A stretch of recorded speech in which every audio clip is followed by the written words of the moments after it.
This is Arise America.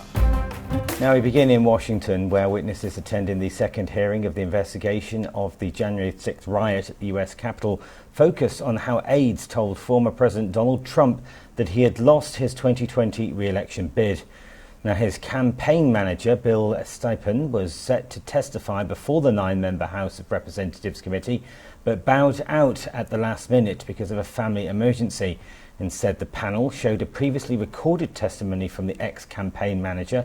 Stilwell testified that after the Fox network called Arizona for Trump's chances of winning the 2020 race was effectively over. With each day that wore on, I mean, the trajectory of the race, on election night, Trump ahead in many states. And as that week wore on, as the third became the fourth, became the fifth, and so on and so forth, and the vote by mail ballots were tabulated, Trump's lead, grew more narrow, and in some places, Biden surpassed, Trump in the vote totals. So as the week wore on, as we paid attention to those numbers multiple times a day, internally, I was feeling less confident for sure. What was your view on the state of the election at that point? Very, very, very bleak.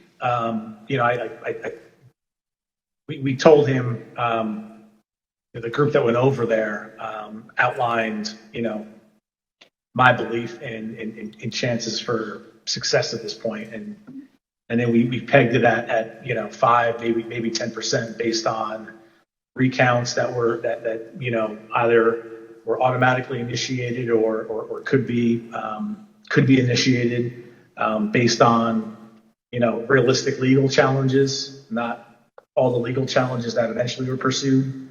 But it was my belief is that it was a very, very 5 to 10%. Not a very good optimistic outlook. Well, let's cross live now to the US Capitol, where we're joined by Rise US correspondent Eric Ham. Eric, good to see you. You've obviously been following today's proceedings. Take us through the hearing.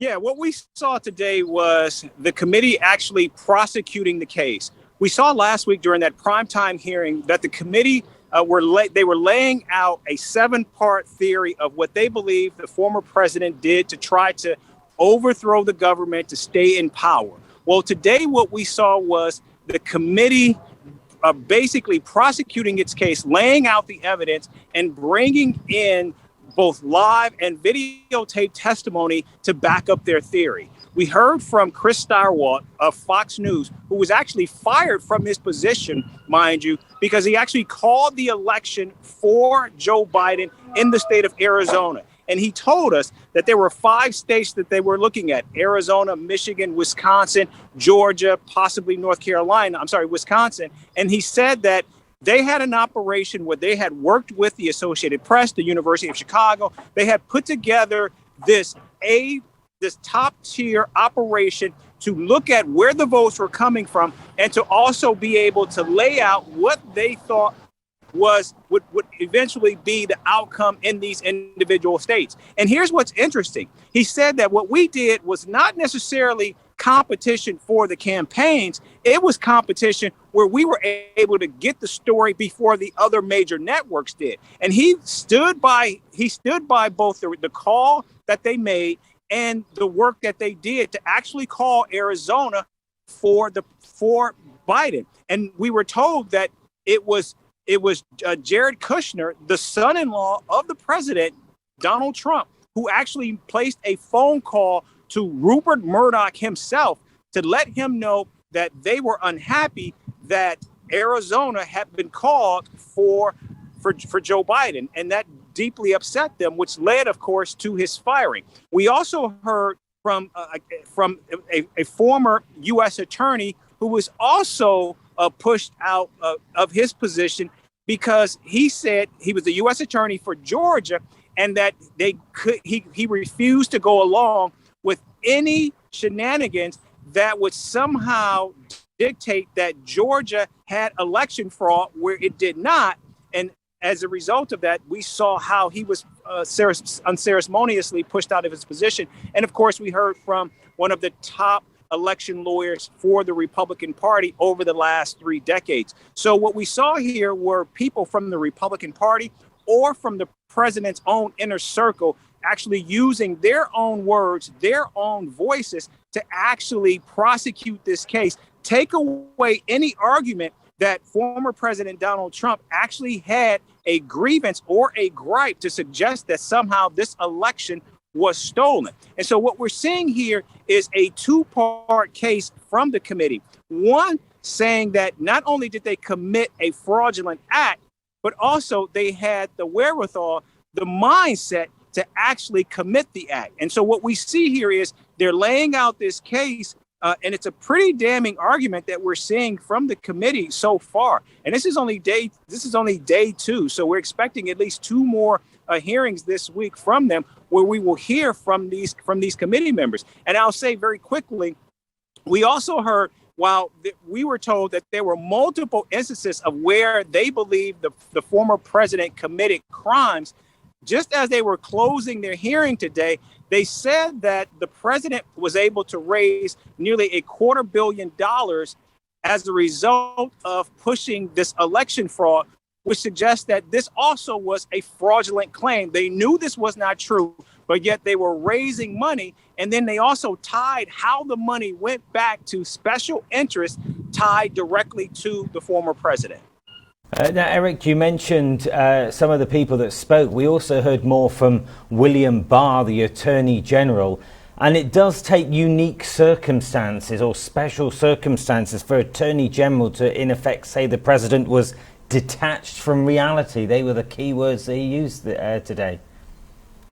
Yeah, that's another key component, because while, of course, one of the biggest issues of the hearing were all of the live witnesses that we were going to hear from the former president's campaign manager, Bill Stepien, to, of course, the fired Chris Steiwart from Fox News. One of the key components that we saw used over and over today was that videotape deposition from former Attorney General William Barr, where he continued to lay out over and over how there was no fraud, that there was no claim that there was fraud. And he went through every issue that we heard from the Trump lawyers, from Rudy Giuliani and others, and simply debunked them.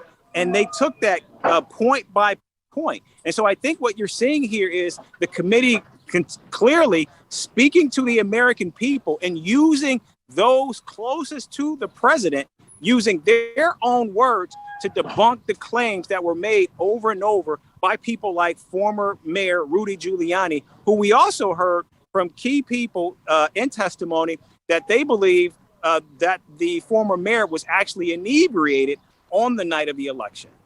Well, I was about to say that Trump's former campaign manager, Bill Stepien, had said in the end there was Team Normal versus Rudy Giuliani, which almost explains that he was, you know, on another planet to a degree. Do you know if we will be hearing from Rudy Giuliani through any of the rest of the hearings? That's a good question. In fact, we do know that he has met with the committee. And so we do know that they do have a videotape testimony from him. In fact, they played some of that throughout the hearing today. So I suspect that we will be hearing more from him as the subsequent hearings go on. Have we actually had any reaction yet from the former president himself, whether on Truth Social or through any other leaked platform potentially? We have not heard from him today, but I suspect over the coming hours and the coming days, of course, we will be hearing more from him about his response to what we're seeing play out from the committee, which again, today, and just to say very quickly, you know, being in the room, watching the hearings, they were very crisp, they were very sharp, they were edited very well. And of course, we knew that there was this last minute snafu where Bill Stepien could not be there. And of course, there was a family emergency where his wife actually went into labor today. And so he was released from his subpoena to actually go be with his wife, who was delivering a baby. But even without that, we saw that they had an enormous amount of evidence and videotape testimony that they could provide, not just from William Barr, but we also heard from the president's daughter, Ivanka Trump, and the president's son-in-law, Jared Kushner, as well. And so I suspect we will hear more from them over the coming days. And what can we expect for the next one, and when is the next hearing?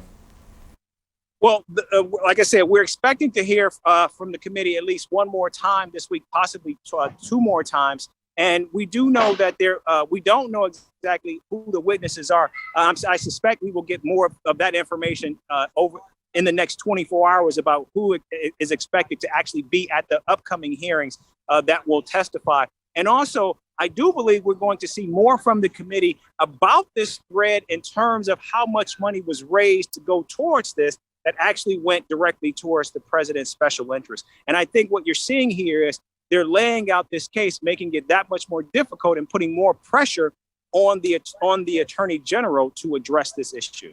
And do you think there is potential any concerns from the committee about losing interest? Because obviously it's about 8 hearings in total they're talking about, which will drag on. Obviously it's not in prime time now, so there'll be less eyeballs on it anyway. Do you think that there is this concern that the nation might be sick to the back teeth of it, so to speak, by the time we get to the last one? Yeah, that's a really good question. We do know that the hearing that was held in prime time, it went very well in terms of the number of people who actually watched. But we don't know how these hearings will actually play out, if they will actually get the same draw, the same audience. One thing, of course, that's very different today from those primetime hearings is that those hearings were actually aired on all of the major networks. A difference today, however, is Fox News, that did not carry the hearing in prime time, actually carried the hearing today live. So they win some, they lose some possibly, but still, based on the number of people who watched that primetime hearing and how well received it was, I suspect that there will be perhaps still an audience that will want to watch and listen to what they're laying out. Well, Eric, we'll have to leave it there, but thank you very much indeed for your analysis this evening. Eric Ham, Arise US correspondent in Washington, D.C. This is Arise America.